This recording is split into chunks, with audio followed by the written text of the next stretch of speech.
What up, everybody? This is yours truly, Rama Screen, and it's time for another interview. And there's this awesome, cool new show, a competition race called the Great Grass Race, consisting of 12 contestants divided into 6 teams, and they travel from LA to Tampa, Florida, not on a bus, not in a car, not by plane, but on lawnmowers, literally lawnmowers that can go up to only 5.5 miles per hour fast. And I'm here to talk with the show's producer and director, Cosmos Kiindarius. How you doing, Cosmos? I'm well, thank you for having me. Awesome, awesome. Thank you for taking the time. Crazy, crazy concept for a show. Tell me, how did the Great Grass Race come to be? What's the initial purpose behind it? And what are the objectives? Is there a cash prize?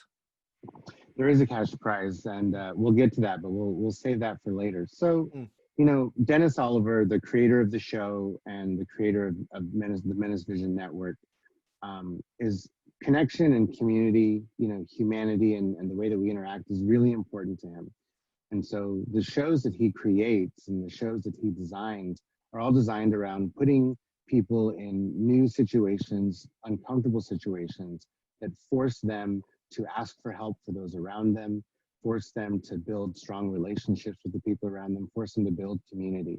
And so the Great Grass Race is kind of the first in a long line of shows that do that. And so the purpose was, let's take these strangers who've never met each other, and then let's pair them up. And then let's put them in an impossible situation, getting 3,000 miles on a lawnmower, and then let's make it worse by not giving them any food, not letting them spend any money, not giving them any water, not even giving them gas, and making them ask complete strangers as they travel to help them, and we accomplished, I hope, every goal he had, because the teams have come together. All of them are truly a family now. I don't know that they'll ever, not stay in touch. They've just really bonded together over the course of this journey. And then a lot of them understand something about the world that they didn't before, which is that there's so much more good in the world than the news generally reports. And I'm not saying that the news is lying or is hiding something. I'm just saying that the news isn't everywhere at all times, and the news isn't necessarily traveling through these small towns in these innocuous moments where it's us just driving down the road and someone pulls over and says, "Hey, do you need something? Can I help you?" There aren't any news trucks there. They can't be there. It's impossible. And so we could be there. We could do, we could plan this 90-day docuseries to record what would happen if people traveled across the country interacting with communities and just needed help. Would they help them? Would they not? And time again, every single day of this journey, the answer was yes, they'll help them, because people are essentially good. And we got to view that over and over and over again. It was really wonderful.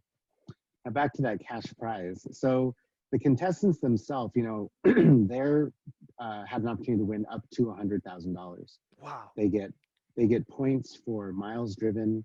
They get points for certain challenges that they accomplish. They also lose points. They lose points every time they get towed. They lose points every time they lose a challenge. And so it was really about, strategy, about how fast to go, about how much of your tow miles do you use and how many do you save for later, and really kind of putting all that together. And I've always told people that there were two purposes going on. So the purpose of the race is for these guys to travel across the country, to win this money, to have this journey. The purpose of the show is to show the community in the world, and to show the goodness of people, and show what these people go through, which is why I call it more of a docu-series than a reality show. I still got questions about the logistics of it all. I only watch a couple of episodes, and so most of the time the contestants have to drive on the shoulder of the road. But what if the freeways or the roads don't have shoulders? What happens then? And I'm guessing you guys have to take the freeway Interstate 10, right? That's the one that connects coast to coast on the southernmost part. It is. We didn't take the 10 though. Actually, I think there might have been one contestant who drove on the 10 for a little while. Okay. So we left through from Moore Park, which is a little bit further north of LA, and we drove along the north through Santa Clarita, out into Acton, up to Barstow, and then we took Highway 40 out towards Arizona, and then we went up to Route 66, which is also Highway 40. And then when we got to Ah. Albuquerque, we actually went up into Colorado, and then we cut across through Colorado on what's Highway 50, which goes all the way from, it goes all the way from, I want to say like Lake Tahoe, the Sacramento area, all the Mm. way to most of the East Coast through, at least through Alabama. And then we took, we went through Kansas down into Oklahoma, across Oklahoma, up into Missouri, out of Missouri. And then because of the twist, we ended up going through Kentucky, Tennessee, Mississippi, Alabama, Georgia, and then into Florida. Wow. So we did take the interstate sometimes. A lot of times, like, states like Oklahoma, is laid out like a grid, and there are farm roads and back roads that go everywhere. And so the contestants were able to take side roads and things like that. In Kansas, they were able to take a lot of side roads as well. But through New Mexico, I mean, we were literally on the Highway 40, on the main road with like semi trucks driving by us, and there was no shoulder. So for safety purposes, we had follow vehicles, where we had the large RVs that the cameramen were driving, following them. Mm. And so we had that. But for the most part, they went where they could go, and Mm. sometimes we ran into trouble. I mean, there are countless times we were pulled over by, local law enforcement and told to get off the road or go somewhere else. And we just made adjustments as we got to those places. You signed up for the freaking show. It was your choice. You signed the contract to come and be on a show that's going to push your limits. Unfortunately, people don't know what their limits are because they've never even tested them before.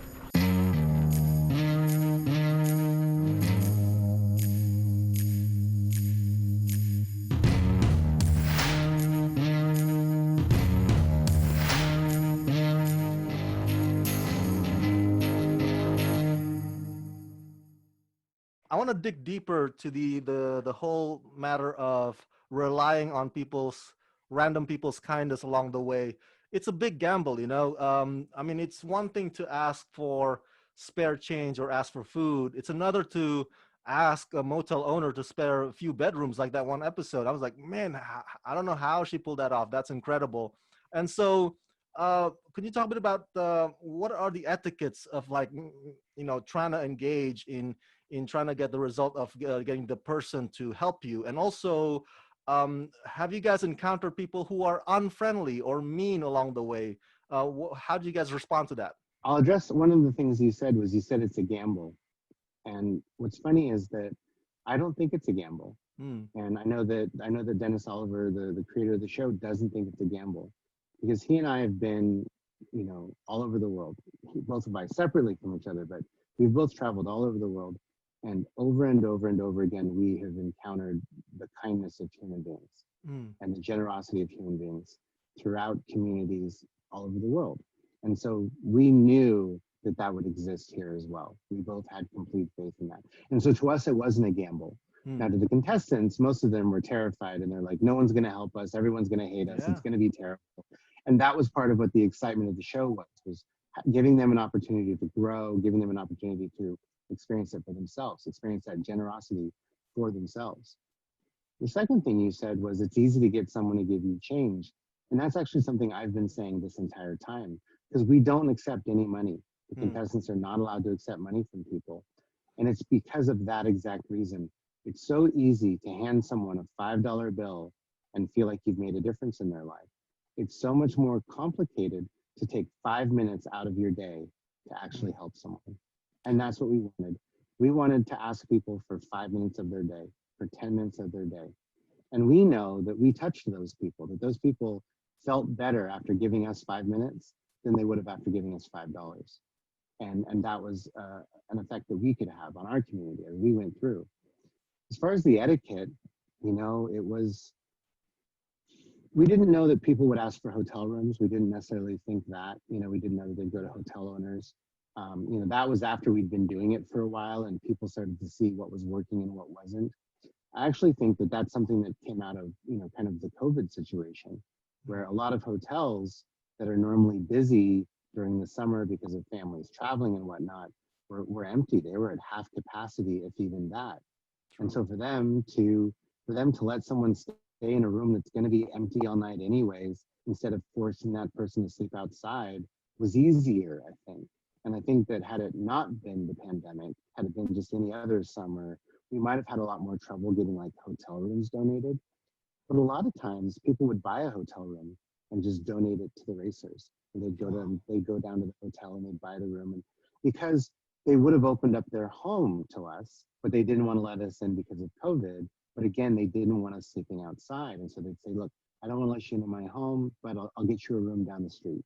You know, there's a hotel over there. I'll go get you a room there. And it was worth it.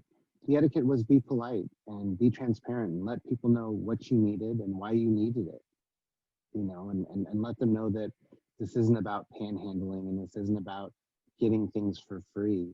It's Mm. about connecting and connection. You know, and we had opportunities to share people's stories that we never would have been able to share. There's an episode I'm really excited for where we meet a woman named Tina Massey, and she runs an organization in Tulsa, Oklahoma for the homeless. And she knew what we were doing, and she's a fan of the show, and her family, you know, watches the show. And you know, she brought her son Revan out to meet the racers, to meet his favorite teams, and they brought us, you know, kits and all these things. And she was talking about what she does to impact her community, and how she saw what we were doing, and how she saw that mirror in it. You know, we have an opportunity on our episode now to talk about her, to talk to her, to talk about her organization. And people get to find out about an organization maybe they didn't know existed, you know, that supports homeless people in a way that very few organizations do. It's really unique to that area. And that was something that we had a chance to do. And the thing is she didn't help us so that we would talk about her. Mm. She helped us because she wanted to. And we didn't talk about her because she helped us. We talked about what she was doing because it was the right thing to do and it was so natural and easy. And I think that if more people could show up in a moment, not looking for what can I get?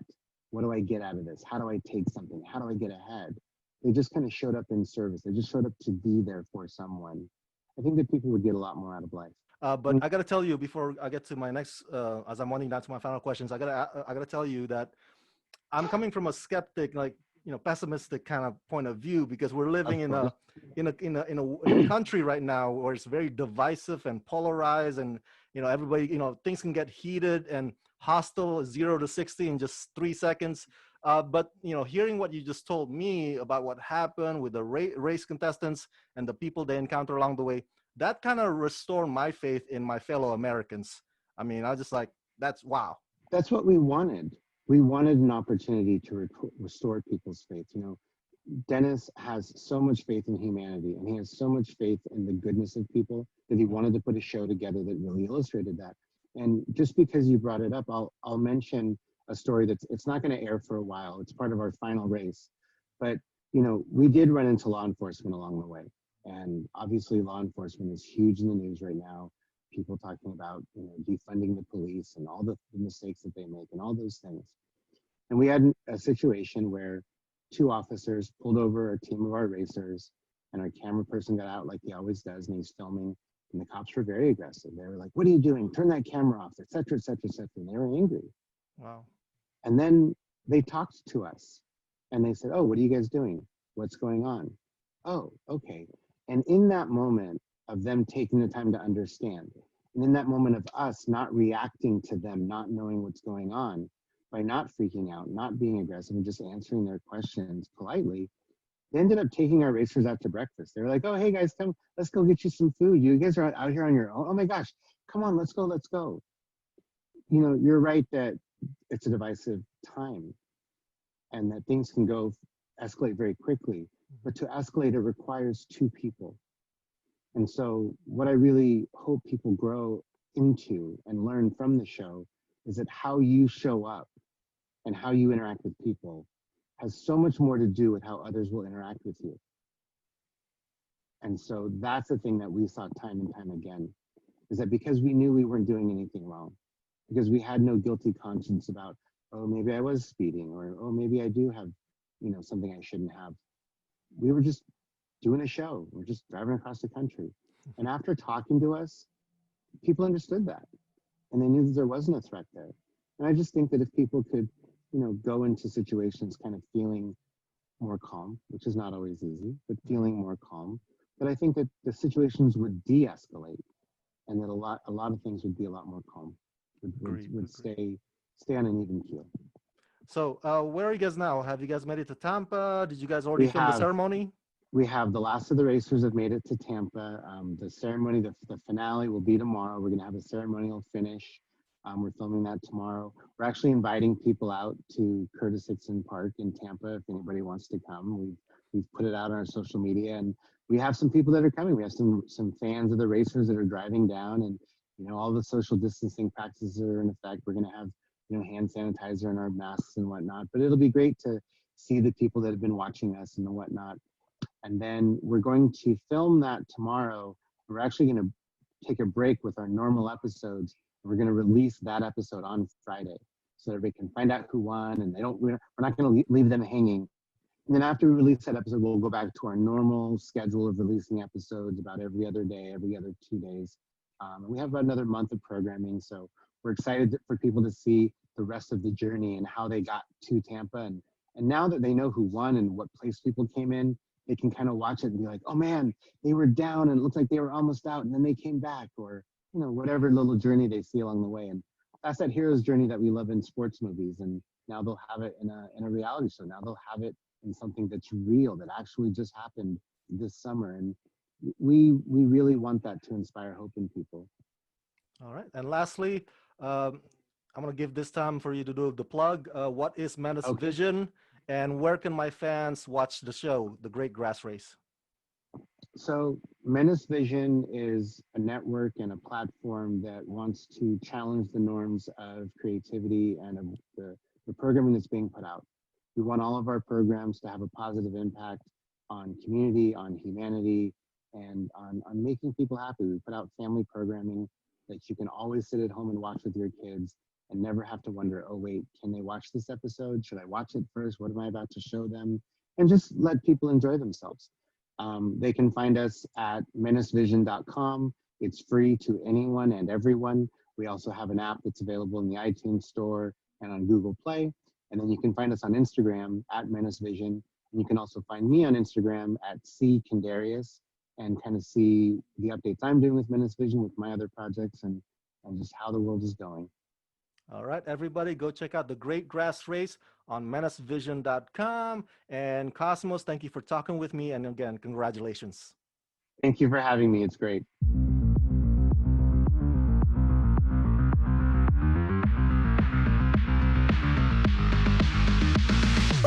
You grow up!